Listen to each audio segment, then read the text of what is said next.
Pada sesi kali ini, kita akan membahas tentang contoh soal dari perpindahan panas secara konduksi, yaitu untuk contoh soal pada proses perpindahan panas pada dinding silinder yang terdiri dari banyak lapis, atau biasa kita sebut sebagai multilayer. Diketahui terdapat suatu pipa besi panas sepanjang 1 meter yang melewati ruang bertemperatur 20 derajat Celcius. Untuk menghindari terjadinya kehilangan panas, maka pipa tersebut diisolasi dengan menggunakan asbes sebagai isolator. Diketahui bahwa temperatur bagian dalam pipa yaitu sebesar 110 derajat Celcius.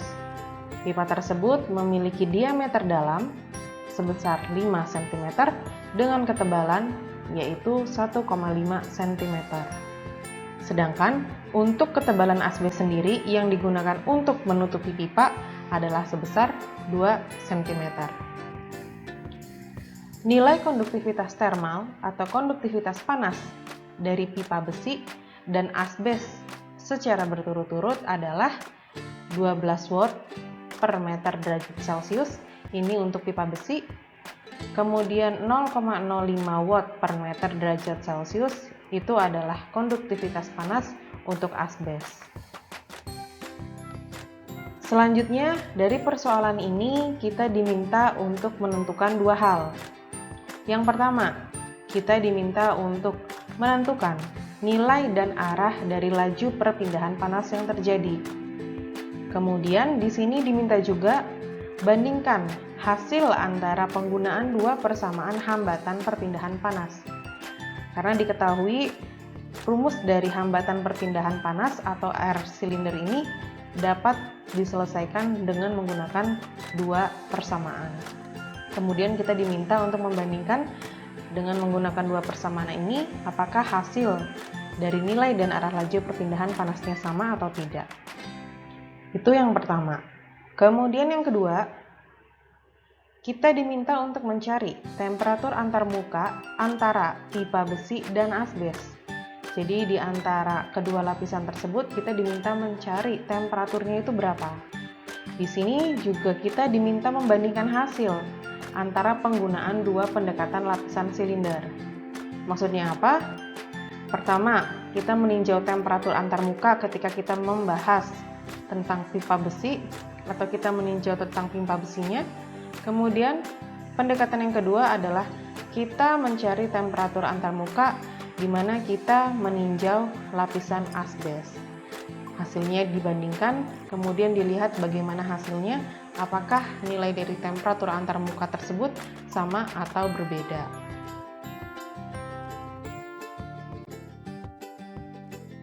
Untuk dapat menyelesaikan permasalahan yang diberikan, hal pertama yang perlu dilakukan adalah dengan menuliskan seluruh data yang diketahui dari persoalan tersebut.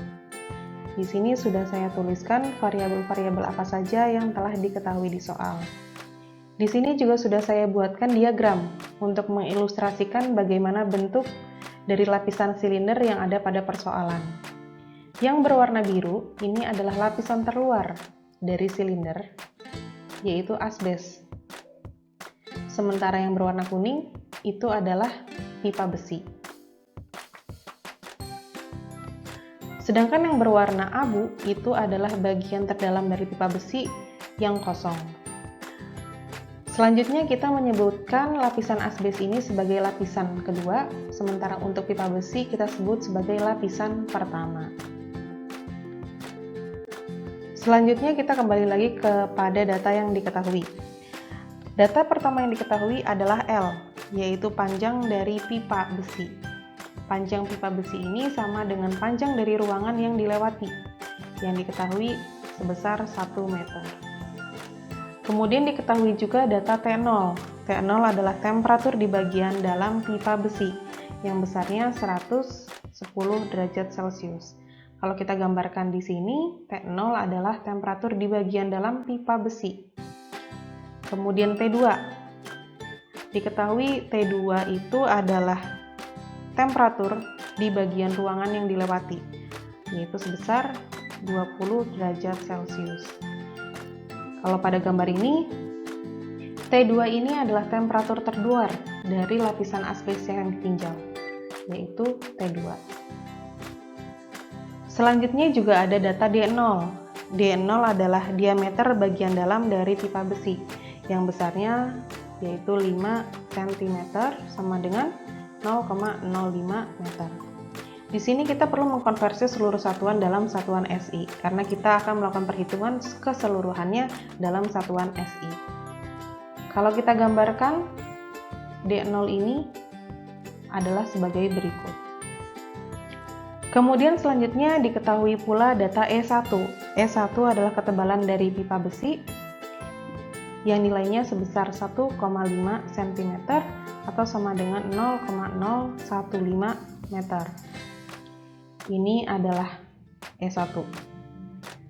Kemudian E2 diketahui E2 merupakan ketebalan dari asbes yang digunakan sebagai isolator, yaitu sebesar 2 cm sama dengan 0,02 meter. Ini adalah E2.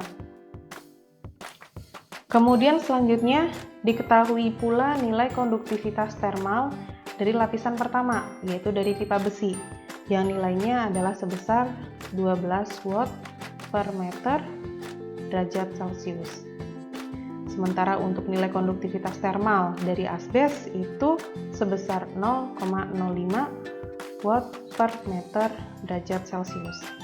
Di sini kalau kita bandingkan antara kedua nilai thermal konduktivitas antara asbes dan juga pipa besi, kita bisa lihat bahwa nilai konduktivitas termal dari besi atau K1 itu lebih besar, jauh lebih besar dibandingkan dengan asbes.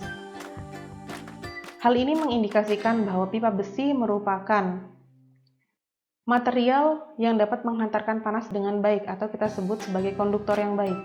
Sementara asbes itu memiliki kemampuan menghantarkan panas yang buruk, sehingga asbes ini disebut sebagai isolator. Selanjutnya kita juga perlu menghitung dimensi lain yang penting, yaitu yang kita sebut sebagai jari-jari atau radius. Di sini ada 3 radius yang perlu kita hitung, ada R0, ada R1, dan R2. Kalau kita gambarkan dalam diagram ini, R0 itu adalah jari-jari terdalam dari pipa besi, kemudian R1 itu adalah jari-jari terluar dari pipa besi, atau sekaligus juga sebagai jari-jari terdalam dari lapisan asbes. Sedangkan R2 itu adalah jari-jari terluar dari lapisan asbes.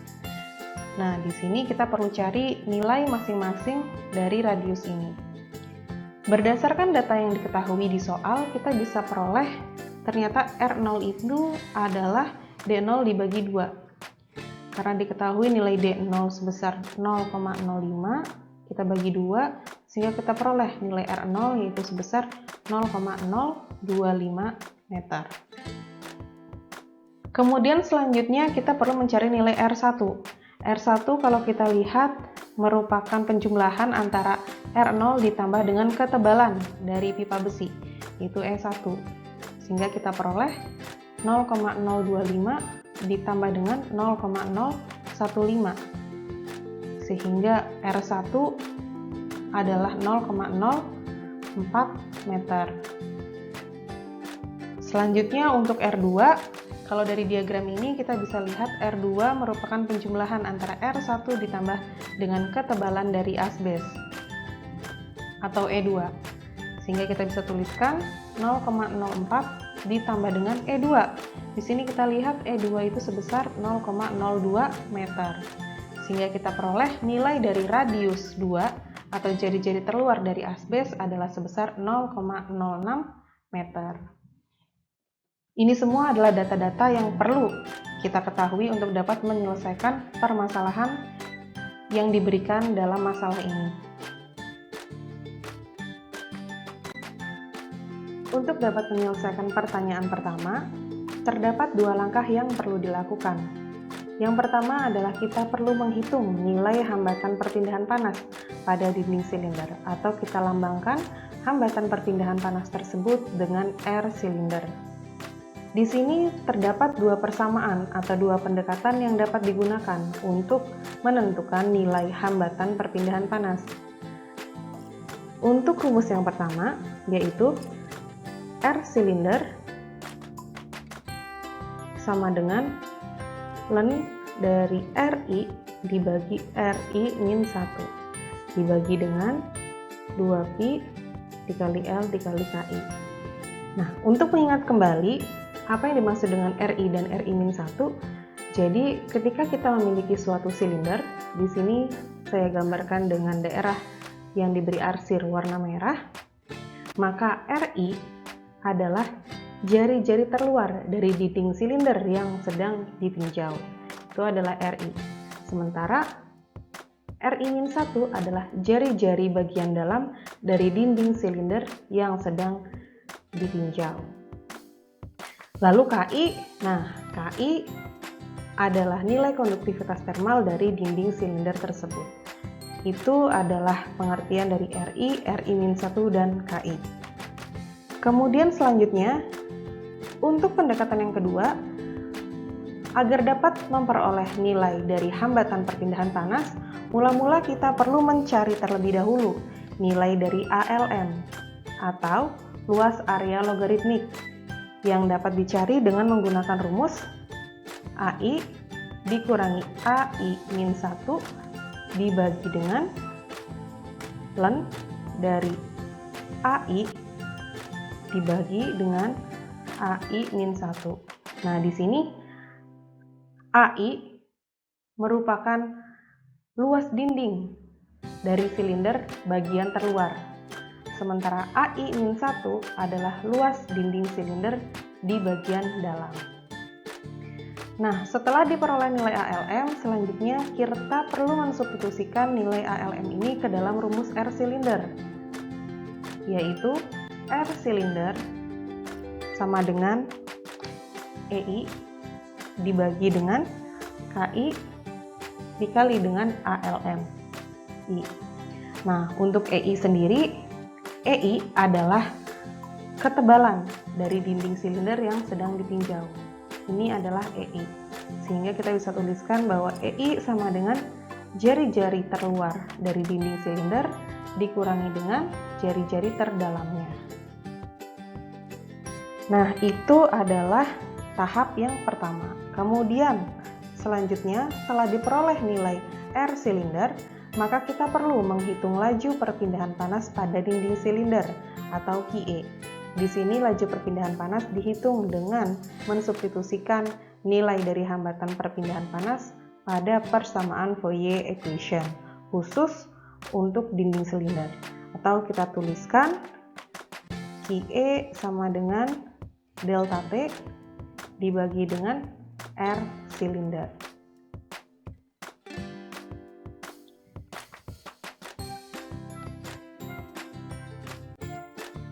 Untuk menyelesaikan pertanyaan pertama, yaitu untuk menentukan nilai laju perpindahan panas, di sini kita akan menggunakan pendekatan pertama terlebih dahulu, yaitu kita menggunakan rumus hambatan yang pertama, yaitu sebagai berikut. Dalam persoalan ini, terdapat dua lapis silinder. Ada dua lapis silinder yang perlu kita lihat, yaitu yang pertama adalah pipa besi yang berada di bagian dalam, dan yang kedua adalah asbes yang bersifat sebagai isolator yang berada di bagian luar pipa besi. Nah, di sini karena terdapat dua lapis silinder, maka kita perlu menghitung hambatan dari masing-masing silinder tersebut, sehingga jumlah I ini ada dua, masing-masing untuk pipa besi dan juga asbes. Nah, yang pertama yang perlu kita hitung adalah kita tinjau terlebih dahulu untuk pipa besi.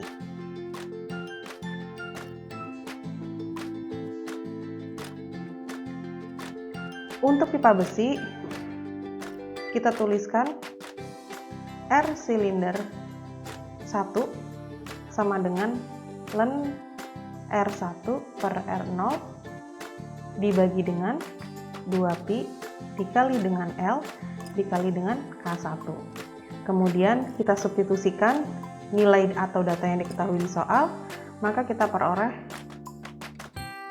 R silinder 1 atau untuk pipa besi yaitu len dari R1.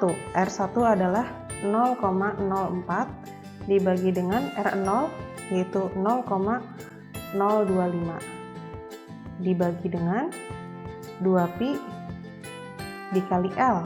L-nya adalah 1 meter dikali dengan K-nya. K-nya itu 12. Sehingga kita peroleh R silinder yang pertama atau untuk pipa besi nilainya adalah sebesar 6,231 dikali 10 pangkat minus 3 watt per meter kuadrat derajat Celcius. Di sini jangan lupa untuk memasukkan unit dari R silinder tersebut. Kemudian selanjutnya, setelah kita menghitung pipa besi, kita perlu meninjau lapisan silinder yang kedua, yaitu asbes. Masih dengan menggunakan rumus yang sama, kita sesuaikan data-datanya dengan lapisan silinder khusus untuk asbes. Maka rumus R silinder ini kita tulis kembali, R silinder 2 atau untuk asbes sama dengan len. Nah, asbes ini kan ada di bagian luar dari pipa besi. Maka R2 dibagi dengan R1 dibagi dengan 2pi dikali L dikali K2 atau konduktivitas termal dari asbes itu sendiri. Kemudian kita masukkan semua data yang diketahui untuk asbes. Maka R silinder 2 sama dengan len R2. R2 diketahui di soal yaitu sebesar 0,06 meter dibagi dengan R1. R1 adalah 0,04 meter. Kemudian dibagi dengan 2pi dikali L. L itu ada 1 meter. Kemudian K2. K2 dari asbes diketahui sebesar 0,05. Kemudian kita hitung sehingga kita peroleh nilai R silinder yang kedua atau hambatan perpindahan panas untuk asbes yaitu sebesar 1,290 watt per meter kuadrat derajat Celcius.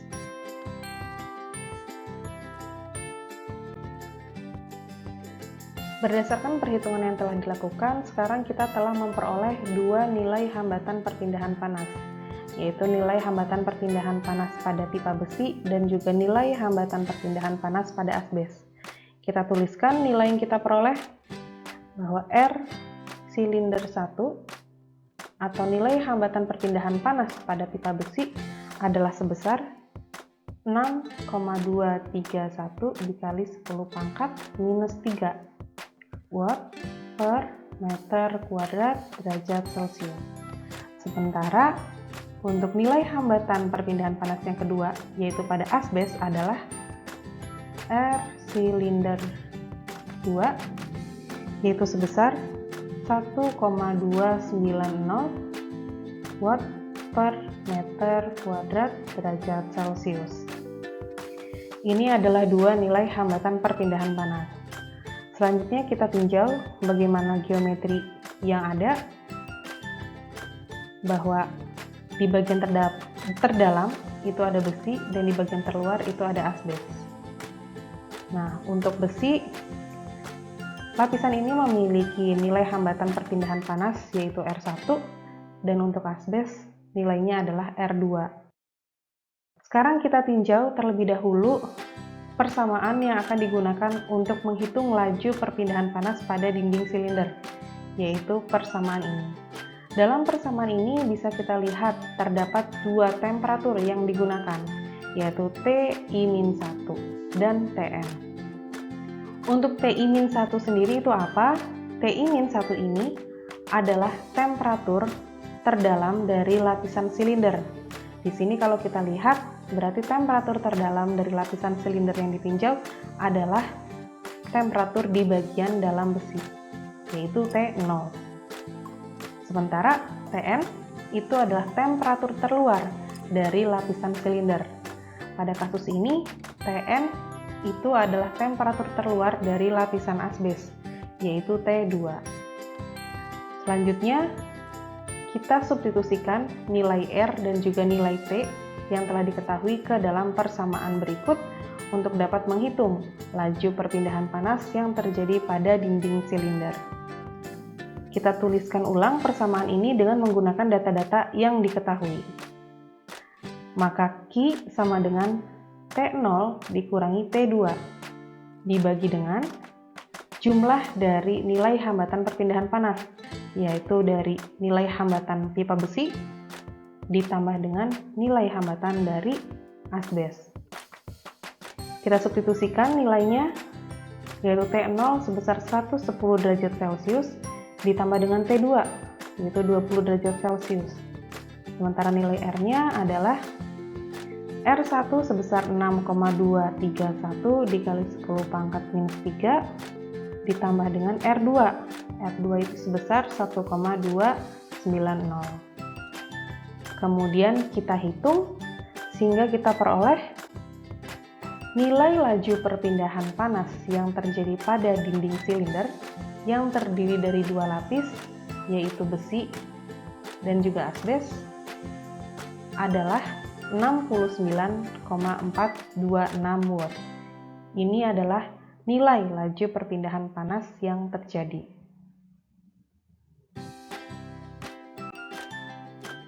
Terima kasih telah menyimak video kali ini. Silakan simak video part selanjutnya, dan untuk link video sudah ada di bagian deskripsi. Tambah ilmu bersama Zan Tutorial.